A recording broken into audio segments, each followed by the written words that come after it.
Welcome to Bloom in Full Color. Yay. Jennifer Moss and Adam Thompson. Hello.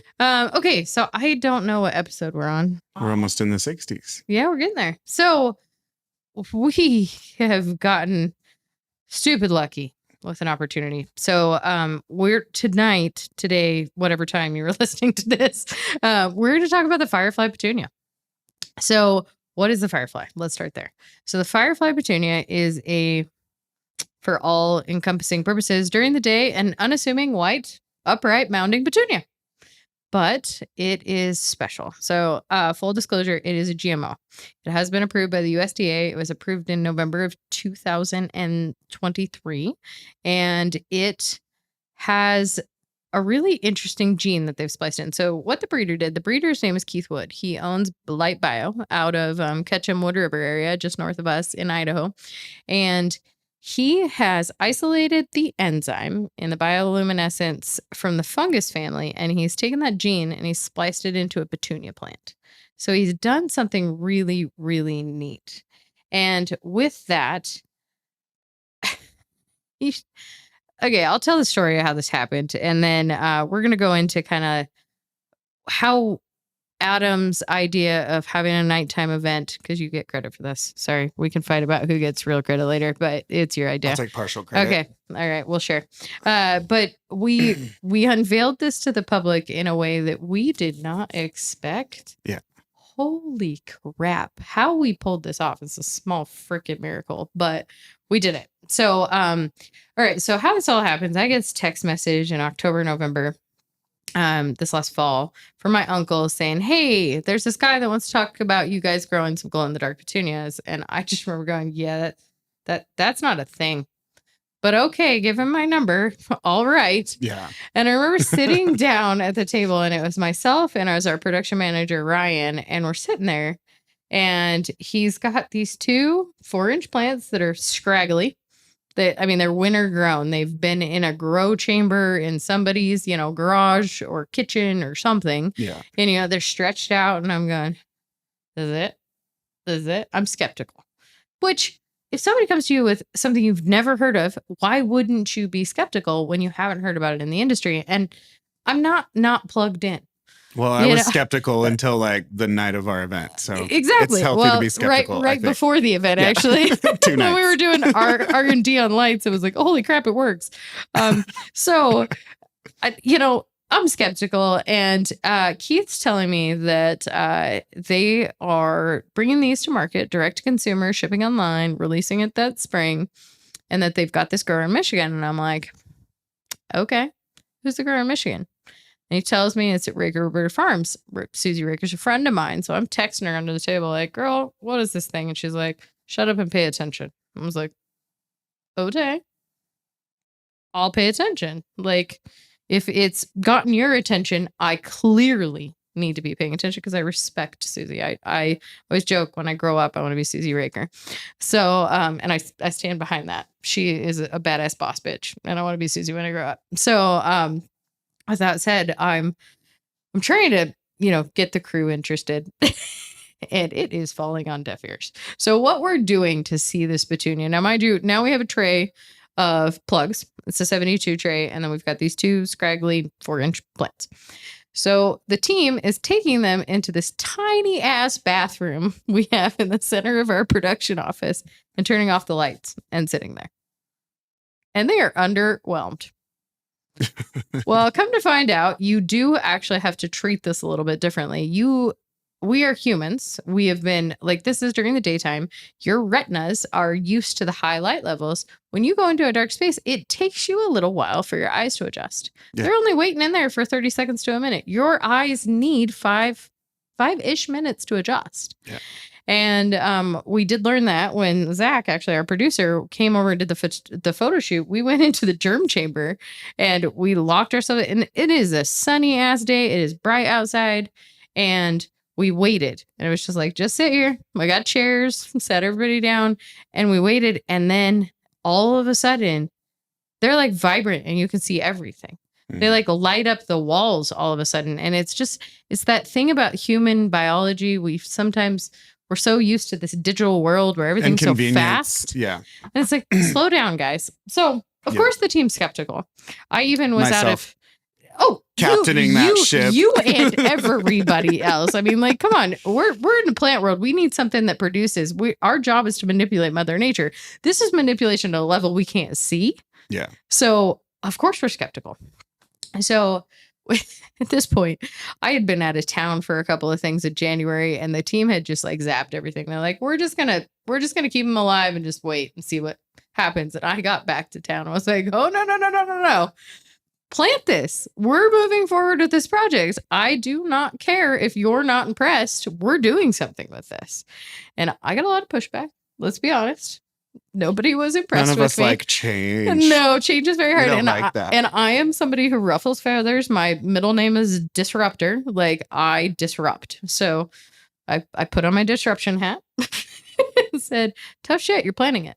Like, I hate to have to flex this muscle as the owner, but we're moving forward to this, because even if it's something that only illuminates a little bit, and I'm saying illuminate on purpose, because it's not like a glow stick bright, because Sure. I want to qualify that, because that was our fear when we were initially talking with the breeder. I was like, let's stay away from the word glow, because it's not like a glow stick, because your eyes do have to adjust. It's something coming from nature. When you've taken something from the fungus family, and you understand this biology a lot better than I do. Maybe a little bit. Fair. I hated genetics, Jennifer. I won't lie to you. I had the driest professor. Oh, okay. So it's a professor issue. Yeah. And I understand that. Also, it's like one of those career issues too, where like a certain type of industry breeds like, or attracts or breeds a certain type of character, which is the reason I'm not a chemist, as you know. But you've thought about chemistry. Yeah, a lot. Hard. But until I started meeting more and more chemists. But geneticists, they're a funky type. They're very like eccentric, I've found in general. But it's really tough to like get into like the nitty gritty of genetics and keep it exciting. Some cool shit.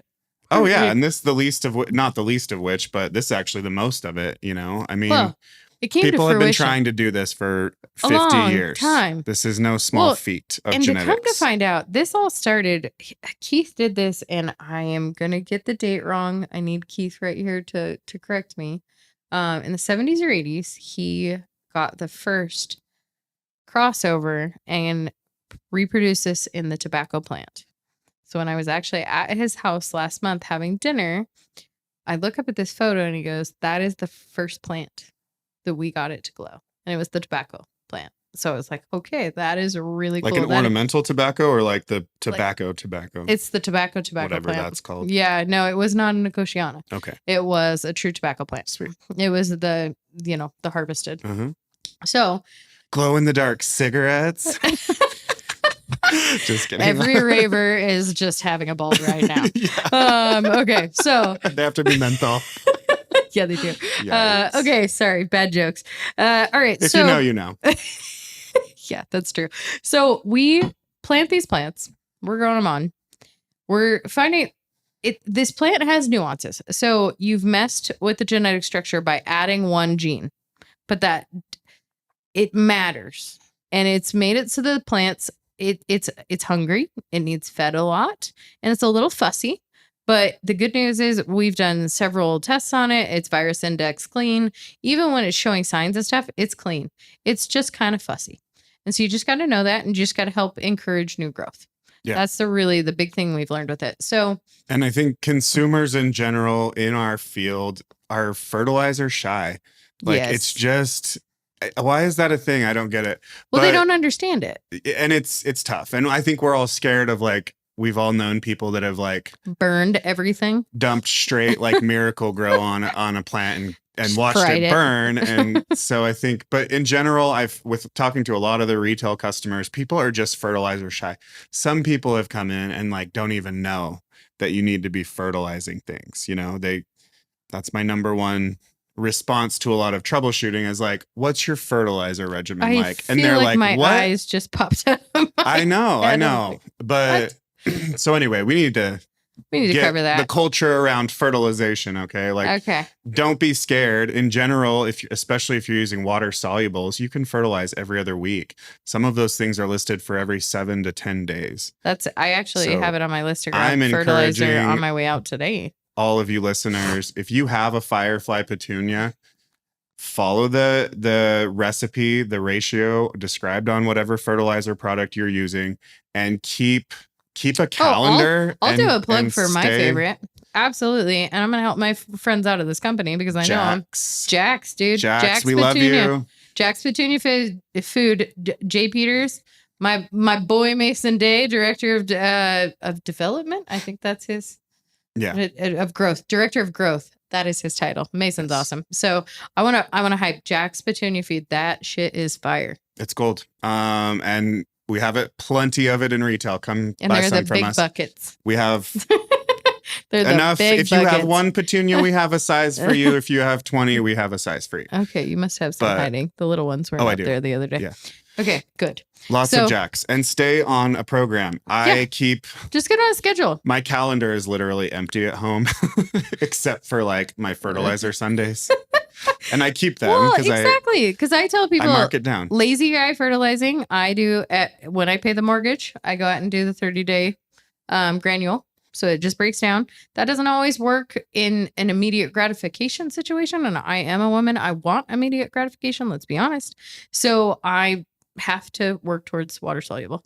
I gotta find my freaking watering can. That's you do granular and water soluble in between. No, I've only been doing granule because I'm lazy. Make sure you're watering it in really well.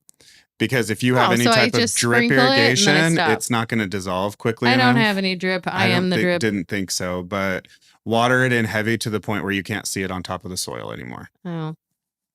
That's why I'm screwing it up. It could be. All right. But I noticed that when doing like commercial gardening, like just because of like the ease of application, we always use granular. And then after doing some drip irrigated beds or things with like micro bubblers, I was like, this shit isn't taking. And then it really quickly occurred to me. I'm like, there's nothing to break it down. It's on the dry surface, and that is the point of drip irrigation. So they they're only getting it where. So I'm gonna get water soluble before I leave today. Let's do that next. I use that Jax in my beds too. I can put it on about anything. It really is meant for containers, water solubles in general, but I use it in my annual flower beds, and that works. I try to keep it away from my perennials because it's high in nitrogen, and you don't typically want to give a perennial a bunch of nitrogen. It'll get leggy and gross looking. Yeah, floopy is my new word for this. Floopy. Is that your $10 word today? No, I'd probably bust out another one. Okay. All right. We'll wait floopy, for that. Floopy. It's my own word. I know what when you say that, I can envision it. Yeah. So, no. It's almost like flouncy. It's not quite sloppy. It's not quite floppy. It's not quite floppy. It's floopy. Floopy. All right, write that down. Flouncy is a great word too. That's a $10 word. Flouncy. Flouncy. Okay, so we walk the path. We plant the plants. We grow the plants. The plants are fussy. We start to take cuttings of the plants. We create stock plants so that we can take cuttings of the plants. Now, what we found out with this petunia is it has so much bloom power. It's hard to take cuttings off of it. Because it just wants to flower. It just wants to flower. Yeah. And that is the value for the home consumer, which gives you a lot more oomph for the plant. So we walk this path. You and I are talking. We're talking with the breeder and go, how the hell are we going to bring this to market? How are we going to make a big deal of it? And you had this idea and said, let's sell it at night. Yeah. And I was like, well, that's not a half bad idea. Well, you give this girl a way to throw a party, and by God, I can do it. Well, that's where my head was at too. Because exactly. We're always talking about how do we get beer and wine out here? How do we make this how do we make our work accommodate our lifestyle? Yeah, we want a culture where we turn garden centers into social spaces and have experiences that are outside of like the master gardener coming in at 9:05 looking for the right green compost with her, X, Y, and Z. That's an experience too. Don't get me wrong. And it's different from the other side. I say this as a master gardener. I'm not talking crap. It's an experience. Okay. So that said, how do we turn this into more of a social experience? And so you and I started like just spitballing ideas like, what about a food truck? What about a band? First, it was one guy with a guitar. Then it was the guitarist and the drummer. And then... Well, all those checkpoints were kind of reconfigured because we kept getting more and more feedback about how many people were interested. Yeah. So we thought it was just going to be a singer-songwriter and a beer peddler. Like, yeah, that's with a little bit like of food. one tap, maybe two. And then we started getting feedback. And then our phone started blowing and then up. I got on the news. Yeah, that's what you did. that was my fault. That was the move. That was a move. So I called in some people I knew, and it went viral. I think it was straight out of Avatar was the quote that was on Channel 7. Do a great interview. It goes everywhere. We are getting calls from all over. Yeah. And it was like the phone wouldn't stop ringing. Our office staff was like, okay, what the hell did you two do?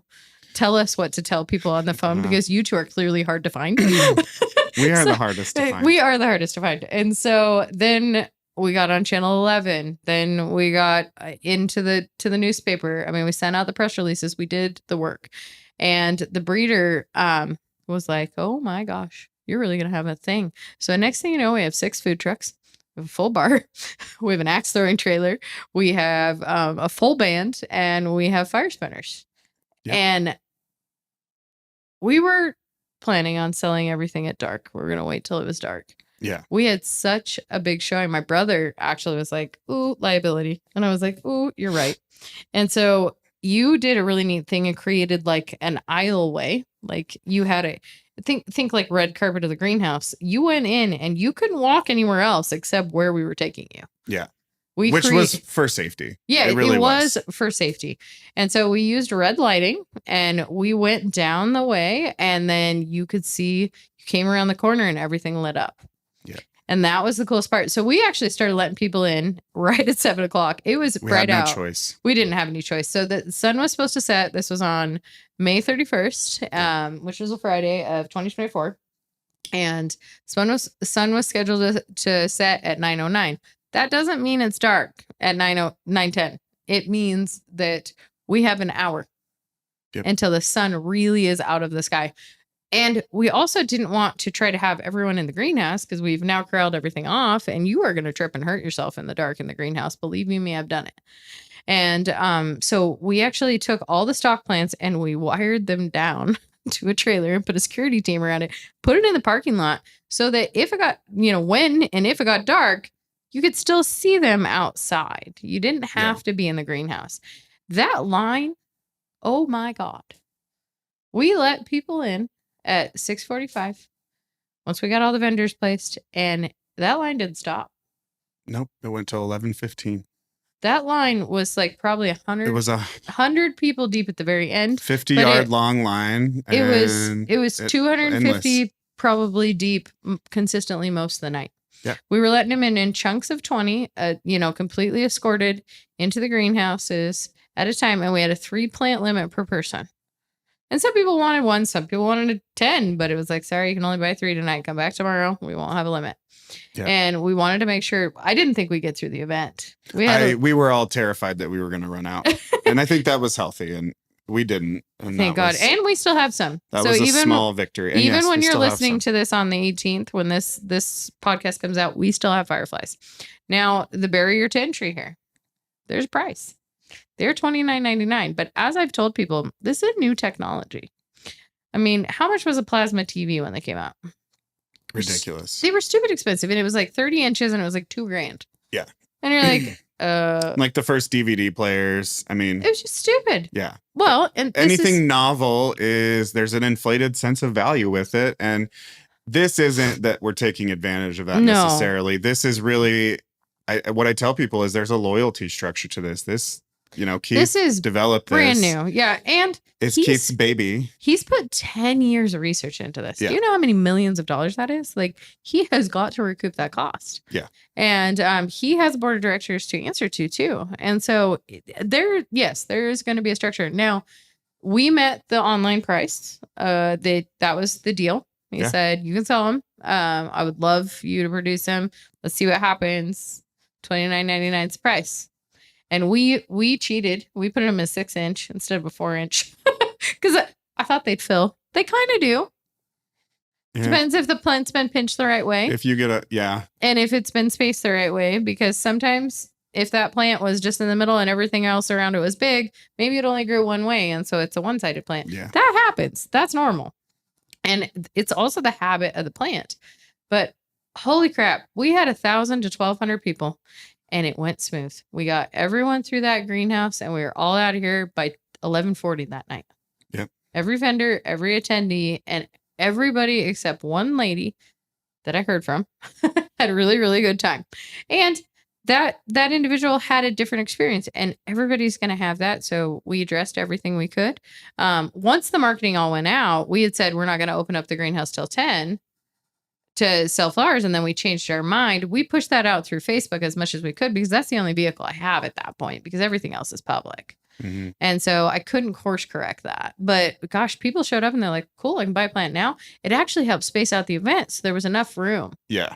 And really, that is what made the event manageable. That was the only thing that did. And we did like moon gardens in the front. I've actually planted moon gardens now at my place and I created a little corner at my house. And I borrowed two of the stock plants. I've gussied up my area. Yeah. You need to come over to my backyard. It looks totally different now. I do. I've been doing some moon garden plantings. It's all the rage, folks. Get white flowers. Yeah. What's a moon garden, Adam? Oh, I don't know.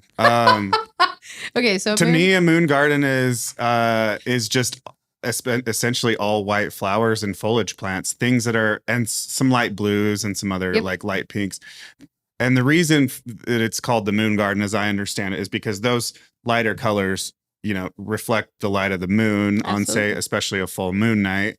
And so you can see them. And essentially your garden is aglow, right? Illuminated. Exactly. But I like it in the daytime more. I'm kind of awake and sleep with the sun kind of person this time of year. So I'm not really circadian rhythm is strong at night. But yeah, I mean, a night lit garden, I think that's a powerful thing for you late night ravers. Well, in this, as I was telling Keith about this, all right, so new technology, plasma TV, 30 inches cost you $2,000. Now you can get 75 inches for $400 on Black Friday. Like, it's crazy. And it's flat screen and it's way cheaper. And what this plant has done, I mean, so the internet in the 90s, we went from business Monday through Friday, 8 to 5. And you really couldn't communicate with other countries on a consistent level. Suddenly the internet broke that and it was 24 hours a day, 7 days a week. Suddenly you are expected to be available. Mm-hmm. So the internet did that. The Firefly Petunia just did that for gardening. And here's a cool thing. The future of this plant, the breeder, Keith, he is working on the brightness of the enzyme that he's isolated. And this is just generation 1. Yeah. There's way more coming. Exactly. And they're playing with turf grass and kind of the sensitive plant genetics. And so you walk across the grass and your footprints light up. Like, they're really going all out Avatar with this. It's going to get really fascinating. The fact that he did it, I mean, like, this is the first. He's the guy. He made history. Mm-hmm. What I can tell you, being plugged into the industry on a national level, I have gotten calls from everybody. So, or text messages say, hey, broker saying, hey, can I send people to call you for these plants? I'm like, no, absolutely not. That's not what we're doing. I don't have control of that. That's not my, I can't do that. That'll ruin the integrity of everything else we have going. What I can say is this, we want it to be independent garden center specific. It's not going to be something you can find in a box store, at least for the very near future, for probably several years. And the second part I would say is we're really excited. Actually, at the big show in Columbus, we are building a room. So I don't know if I've even told you this. No. So at Columbus, at the Cultivation show, so 10,000 people, all horticulture industry. It's the biggest. So Columbus has one of the biggest convention centers in the country. This is the only show that fills every single square inch of the entire building. And it is attended by Europe, the US, Canada, Mexico, you name it. It is an international show. It's a big deal. Well, this is only approved in the US. It's not allowed to go over the border in Canada. The EU does not approve GMOs. No GMOs in Europe. So we're exclusive. Now, this might break this model. Like, there's going to be people that are like, we have to have this. Like, we've got to figure out how to find a loophole. And so with that said, okay, so the convention center is, you will come at one point in your life here at Moss, but the convention center is massive. And there's this huge concourse, and then there's the trade show floor, and then there's all these, like, in the concourses, there's all these classrooms. So there's A concourse, B concourse, C concourse, and then there's the entryways, and then there's big ballrooms, and then there's the trade show floor. This building is like 100,000 square feet. Like, it's huge. I mean, God, that it can't even, it's got to be bigger than that. I'll have to pull it up. We'll have to look at it.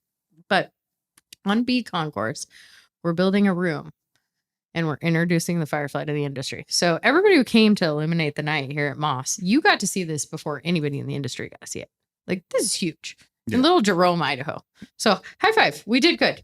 Is that audible? High five. We did good. But it's going to be interesting. So it's set a precedence about how this is going to come into the industry. I mean, so we did drone footage. We got a bunch of fun stuff at the event, and the breeder for this introduction, he's like, we need to show, like, you turn this into an event. You turn it into a music festival. Like, that's what this feels like. It's like, absolutely. It felt like a music festival. It did. That last couple hours, I was just like, whoa, I didn't realize what I just did here, but we threw a big party. We're raving at Moss. Yeah. Well, in the fire spinners and at the end. What was it? Dojo? What is Flow it? Dojo. Flow Dojo. Thank you, guys. You guys killed it. If any of you are listening to this. Yeah. So Flow Dojo. So we had North Left, which is a local band. Those boys did a great job. A couple of them are old friends of ours. And then as far as the entertainment, we also had Twin Blades axe throwing. And he even put like the LEDs and stuff, LEDs whatever on at the end. So that, and it was funny. I'd only paid for him to go till 10. 7 to 10 was kind of the goal of the event. And then the Petunias would take center stage, whatever. We were just kind of, we were winging it. And then all of a sudden, he's like, I can't get out of here. There's still 1,000 people here. Like, we're just going to keep going. You're cool. You don't owe me any more money. We're fine. I was like, oh, you guys are having so much fun. Like, happy to do it. And then the food vendors did great. I think 2 of them sold out. Yep. 2 of them were buttoned up and ready to go. They're like, let us out. And then the bar did really well. Yeah. And they totally hit the mark with They had a Firefly mojito. Yeah. Yep. They took mint out of the greenhouse and they turned it into a mojito. They had little like LED flashing like ice cubes or something. Oh, that about blinded you when it was dark. It was like, oh my God, move your cocktail. Hey, it probably made you drink faster. So maybe there's some a little bit of tips. But then we had North Left play till about 9:15, 9:30. And then as the sun went down, because Flow Dojo would not start until it was dark enough. And then they started a fire spin. And that got the whole crowd to just come up, which was so neat. I mean, because where do you see fire spinning in Magic Valley? You don't. Exactly. So that was the piece that just kind of brought it all together. And that was, I think, the most last minute of the organizing. That was. Too. We decided that on Tuesday. That was really something where we were like, oh, shit, we need more entertainment. We need to figure out one more piece. And so, oh, God, that was the one. Yeah. That actually brought it all together. Yeah. But yeah, Firefly Petunia. So here's the homework. If you're brave enough to buy, please do. We do still have plenty. It doesn't matter what size they're in. They're still the same price. We will not ship. If you are a little ways away, go to light.bio online and you can buy them direct ship to your home. Doesn't matter if you're in Missouri, Pennsylvania, as long as you're in the US, you can get them. So definitely worth your time. But I challenge you to get one plant and plant a moon garden and find a dark spot in your yard. And to be able to see them, you need to let your eyes adjust. So don't go from your bright kitchen at 10:30 p.m. into your dark garage and get pissed in 30 seconds when you can't see it. Yeah. Use your head. And I get it. Immediate gratification culture. I understand. It's 2024, but slow down and say, all right, I'm going to get a chair and get my tea, my cocktail, my beer, whatever, my coffee. It's first thing, 5 a.m. What did she call it? Chemical debriefing? Chemical debriefing. Yes. Chemical debriefing. So whatever your chemical debriefing is, and sit there and just enjoy yourself. Yeah. And so, And it glows. It does glow. It does. And it's It's going to glow where the plant's putting the most amount of energy. Are like little stars. It's the cutest damn thing. Well, and if you open up the plant, I don't know if I showed you this that night. If you open up the plant and like look down, the stems, everything's like really nice and bright. It's so cool. I'll have to check that out. All right. There is an article coming out in the Sun Valley PN magazine, SVPN, for the July issue. And then if you're in the Wood River Valley, you can actually go to Moss Garden Center and buy them as well. Same price. Doesn't matter. We're keeping it consistent. And the cost of this plant might go up a couple bucks next year just because of the royalty structure. And so we're just going to play this as it goes. It's going to take several years for it to come down in price. Let's just be honest. Let's be realistic. New tech. Yep. New tech. All right, guys. With that, plant a moon garden and enjoy the fireflies. And then we ask if you came to the Illuminate the Night or you have a firefly, hashtag Illuminate the Night or Firefly Petunia so that we can see what you're doing with it. We want to see. We want to see it all from your guys' perspective. Yeah, because you're the consumer. Like we're the consumer too. Don't get me wrong, but you're the consumer. So we want to see it. All right, guys. With that, we ask you to go live life in full color because plain is pretty boring. And look forward to our next episode. We are going to be talking about 4th of July and how to bring nature into your holiday. And then if you like this, please subscribe on any of the ways you stream us or watch us on YouTube. Thank you. Peace.